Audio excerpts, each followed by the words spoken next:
Chocolate Fever, Chapter 10, Taking a Licking. They traveled for a long time.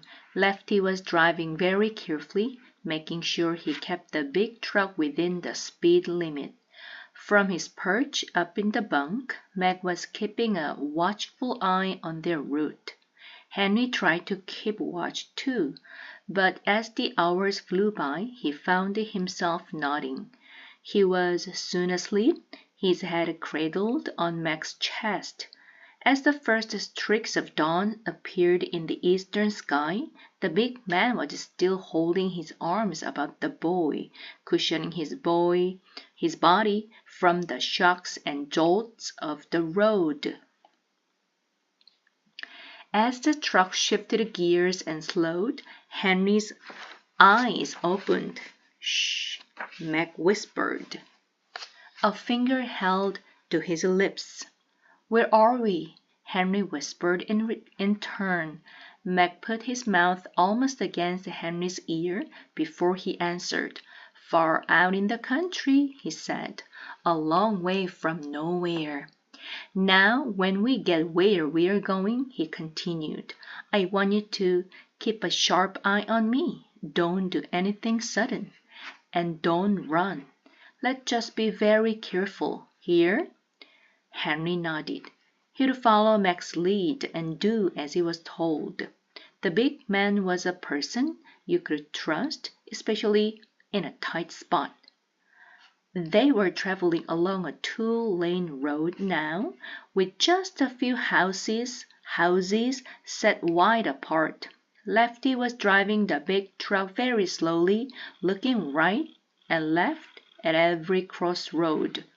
"Any time now we're going to turn off," Meg whispered. Henry agreed.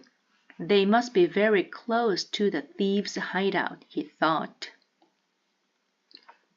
Lefty slowed the truck almost to a crawl and turned down a small dirt road. The truck bounced along the narrow track, turning right and left through the trees, and in a few minutes came to a stop in a grove of pines near a small wooden cabin. When Lefty had turned off the motor, Louis called up to them. "Gentlemen, we have arrived. Last stop. Everybody off." Lefty and Louis opened the cab doors and stepped down out of the truck. "Easy now, you two," Louis said, as Meg and Henry joined them. "No sudden moves, no funny business, no tricks, right?" "No tricks," Meg said quietly. Louis had his gun in his hand again. Henry could see. With the gun pointed squarely at Meg, the thieves led them into the cabin. It had one room, dirty and desolate looking. A wooden table and chairs stood in one corner, and Louis prodded Meg and Henry in that direction. There were no windows in the cabin and no light either, until Louis lit a small lantern that hung from the rafters. Lefty pulled a chair over near the door and sat there, gun in hand, watching carefully. "Well, now," Meg said, "what comes next?" "What comes next is up to you," Louis said. "Play smart, and we'll leave you here when the job's over. Give us trouble, and just don't give us any trouble." With that, Louis drew a chair over near Lefty, and the two of them fell into a quiet conversation. Lefty was angry, that much was clear. "What do we do with a load of candy?" they heard him say. Louis spent most of his energy trying to keep Lefty calm. "Looks like our friends over there bought a peck of trouble," Meg said to Henry. "Instead of furs, they got something they don't want." "Ha ha," said Henry, and they both had a quiet chuckle, followed by several minutes of quiet giggles. When their mirth had subsided, Henry asked Meg what was really going to happen. "I don't know," Meg said, "except for this. If Either one of them tries to put a hand on you, I'll personally lay them out flat, gun or no gun.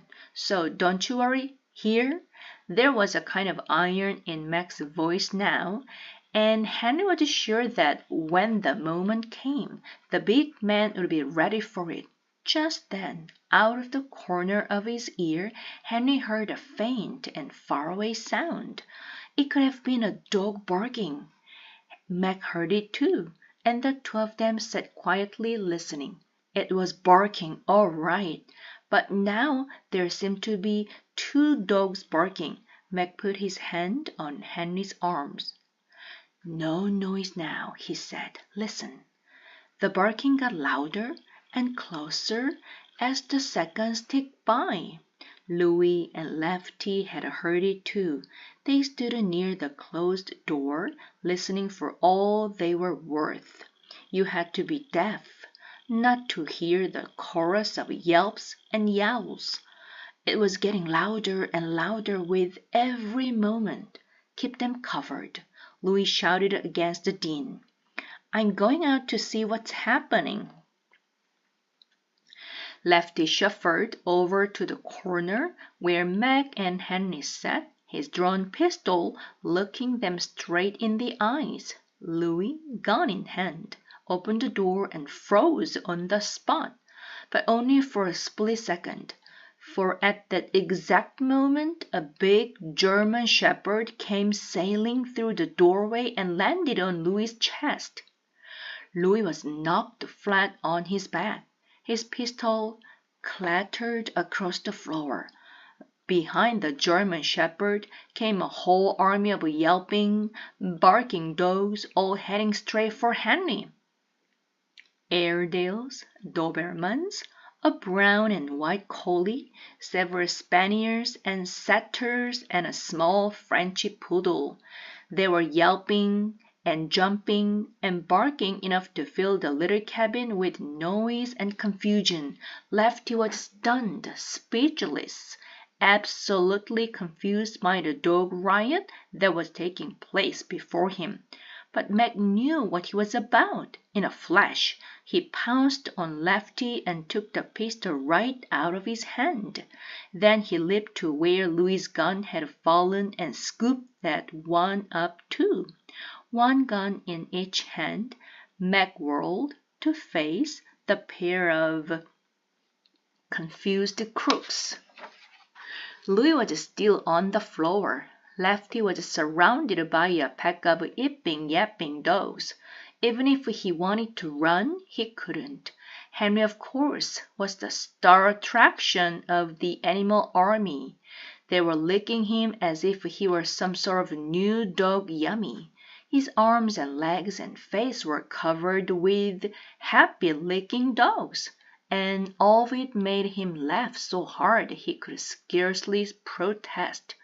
While this was going on, still more dogs were racing into the tiny cabin, and behind them came people, most of them with leashes in their hands, and all with the same puzzling story.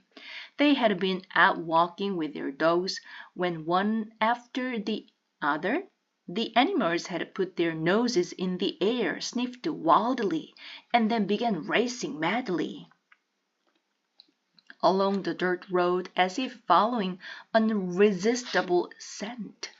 Now, what could have made those animals behave so strangely? And what about those pistols? What was going on in this cabin anyway? Why did the place smell like a chocolate shop? It took about an hour and the arrival of the local police to sort it all out. Meg had a lot of explaining to do, but when it was over, Louie and Lefty were handcuffed. As they were being led away, Henry heard Lefty mutter, "We go after furs, and we get candy bars. We get to our hideout, and we are invaded by dogs. It's getting so a guy can't make a dishonest living anymore." "Ho ho," said Mac and Henry together, as the police cat turned out of sight At the end of the tree-lined dirt road, they were still laughing. "Come on, Kate," said Meg, between chuckles. "We've still got some candy to deliver."